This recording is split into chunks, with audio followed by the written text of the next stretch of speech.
সুপ্রিয় চাকরি প্রত্যাশিত ভাই ও বোনেরা, আসসালামু আলাইকুম। বাংলাদেশ রেলওয়ে গার্ড গ্রেড 2 পদের বাছাই পরীক্ষার তারিখ, সময়সূচি ও কেন্দ্রীয় ভিত্তিক আসন বিন্যাস প্রকাশ করেছেন বাংলাদেশ রেলওয়ে কর্তৃপক্ষ। পরীক্ষা অনুষ্ঠিত হবে এবং পরীক্ষার তারিখ 16/5/2026 রোজ শনিবার।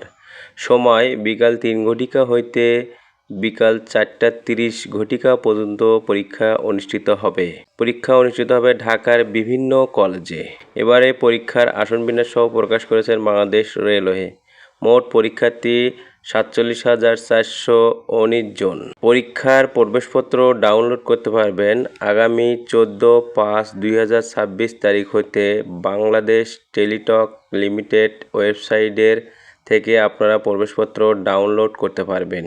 তো সুপ্রিয় চাকরি প্রত্যাশিত ভাই ও বোনেরা, আপনারা যারা এই পদটিতে আবেদন করেছেন তারা অবশ্যই প্রবেশপত্রটি ডাউনলোড করে নেবেন এবং আপনার আসন বিন্যাস আপনি দেখে নেবেন এবং পরীক্ষার কেন্দ্র কোন কলেজে পড়েছে সেটি আপনি দেখে নেবেন।